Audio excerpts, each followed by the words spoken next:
हरे कृष्णा। वेद सारथी में आपका स्वागत है। आज हम भगवत गीता से आपको बताएंगे कि कौन से 4 प्रकार के मनुष्य हैं जो कृष्ण भगवान की शरण नहीं लेते।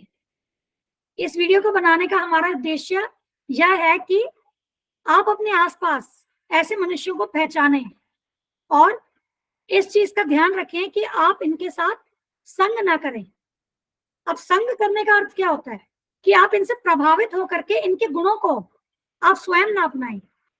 तो हम आपसे यह भगवत गीता का श्लोक 7.15 हम इससे चर्चा करेंगे, जिसमें भगवान श्री कृष्ण इन 4 प्रकार के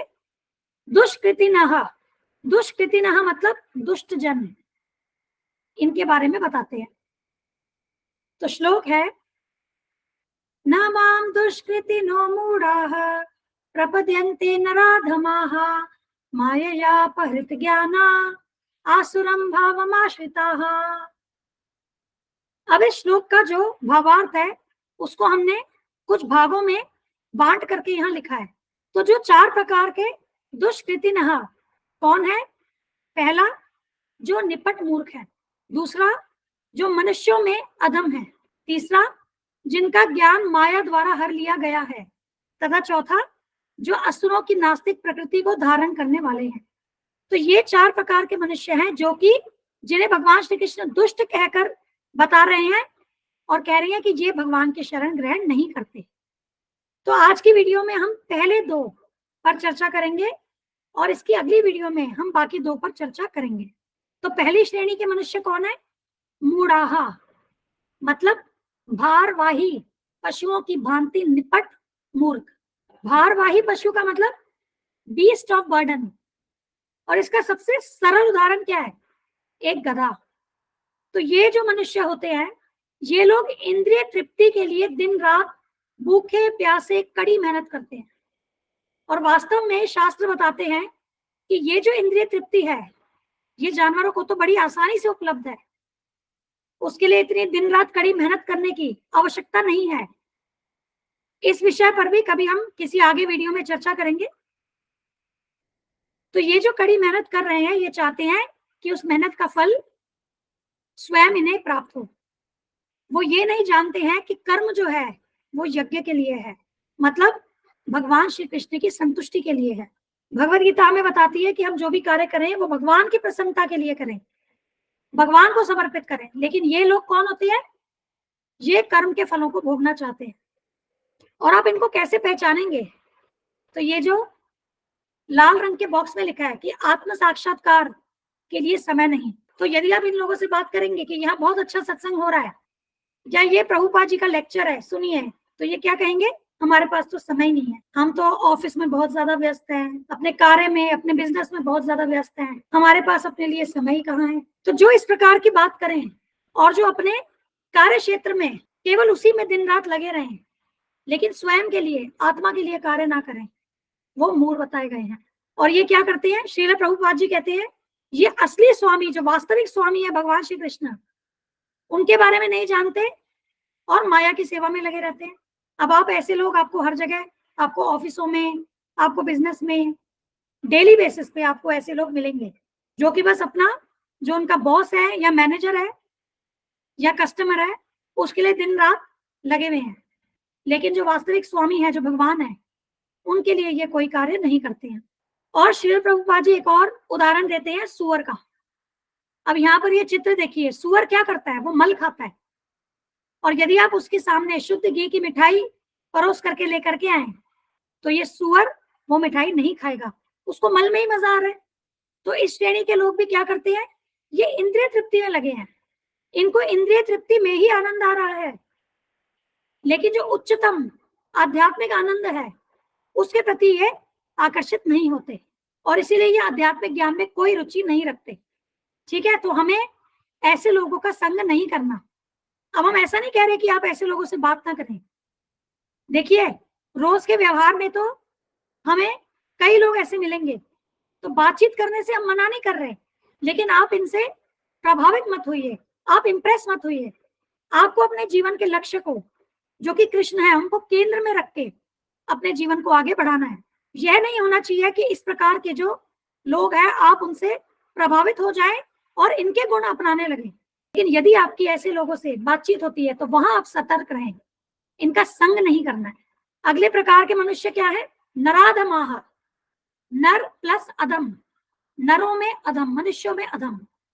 अब जीव को भौतिक जगत में 84 लाख प्रकार की योनियां प्राप्त होती हैं, जिसमें से 4 लाख योनियां जो है वो मनुष्य योनि है।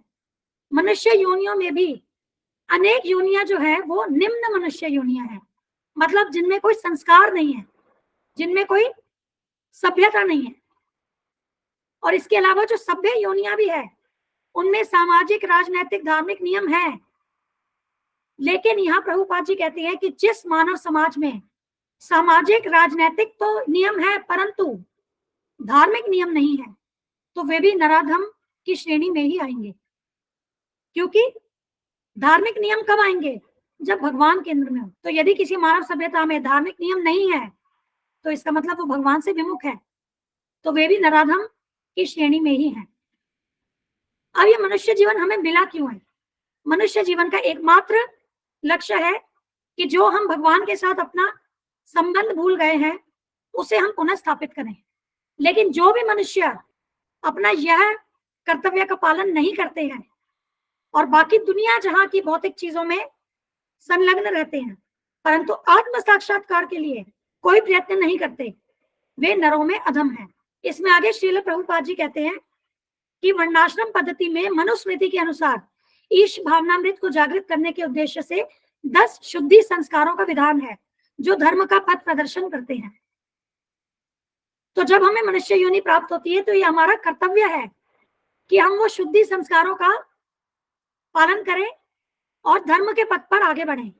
लेकिन अगर हम आज की अवस्था देखें तो 99.9% जो जनसंख्या है वो नराधम है, वो केवल इंद्रिय तृप्ति की तरफ भाग रही है। तो जब लगभग सारी जनसंख्या नराधम है तो जो शिक्षा पद्धति है वो भी व्यर्थ है, क्योंकि वो जो शिक्षा प्रणाली होगी वो भी तो भौतिकता को केंद्र में रख के बनाई गई है। और इसलिए श्रील प्रभुपाद जी क्या कहते थे कि आज का जो एजुकेशन सिस्टम है, जो शिक्षा प्रणाली है, वो एक मनुष्य को जानवर बना देती है, क्योंकि वो हमें यह नहीं सिखाती कि मनुष्य जीवन का वास्तविक लक्ष्य क्या है, जो कि पहले हमारे वैदिक गुरुकुल सिस्टम में हुआ करता था। परंतु ये जो पाश्चात्य शिक्षा प्रणाली है वो मनुष्य को केवल भोग की तरफ ही लेकर के जा रही है। और इससे क्या हो रहा है कि मनुष्य वास्तविक लक्ष्य से दूर होता चला जा रहा है। तो श्रील प्रभुपाद जी का यहाँ पर हमने एक कोट डाला है। इसमें प्रभुपाद जी कहते हैं, जैसे बिल्लियां, कुत्ते और अन्य जानवर जीवन में अपने वास्तविक हित को न जानकर तेजी से अज्ञानता में लिप्त हो जाते हैं, तथा कथित शिक्षित व्यक्ति जो अपने स्वार्थ या जीवन के वास्तविक लक्ष्य को नहीं जानता वह तेजी से भौतिकवाद में शामिल हो जाता है। तो ये जो ईश्वर विहीन सभ्यता है ये वास्तव में पशु सभ्यता है। हमें शास्त्र बताते हैं कि जब जीव माता के गर्भ में होता है तो उसको बहुत पीड़ा होती है, तो तब वो भगवान को एक वचन देता है कि जब मैं माता के गर्भ से बाहर निकलूंगा, इस पीड़ा से मुक्त होऊंगा, तो मैं भगवान आपका नाम लूंगा, आपकी सेवा करूंगा। परंतु जब वो बच्चा बाहर आता है तो वहां माता पिता का कर्तव्य है कि वो उनको कृष्ण भावनामृत की शिक्षा दें। लेकिन क्योंकि आज की सभ्यता ईश्वर विहीन है तो उस बच्चे को भी मनुष्य योनि के द्वारा जो अवसर प्राप्त हुआ भगवान से जुड़ने का, भगवान से योग करने का, वो बच्चा उससे भी वंचित रह जाता है। तो ऐसे मनुष्यों से भी हमें बचना होगा जो भौतिकवाद में शामिल हैं, जो अपने जीवन को आत्म साक्षात्कार के लिए उपयोग नहीं करते हैं और जो आज की ईश्वर विहीन सभ्यता, ईश्वर विहीन शिक्षा प्रणाली, इसका समर्थन करते हैं। तो अब कल हम जो बाकी 2 श्रेणियां हैं, मतलब जिनका ज्ञान माया द्वारा हर लिया गया है और जो आसुरी नास्तिक प्रकृति को धारण किए हुए हैं, इन दोनों श्रेणियों पर चर्चा करेंगे। हम यह चैनल और इस पर दी गई समस्त वीडियोस हमारे गुरु महाराज श्री कृष्ण कृपा मूर्ति श्री श्रीमद अभय चरणारविंद भक्तिवेदांत स्वामी ठाकुर श्रील प्रभुपाद जी को समर्पित करते हैं। श्रील प्रभुपाद की जय। धन्यवाद। हरे कृष्णा।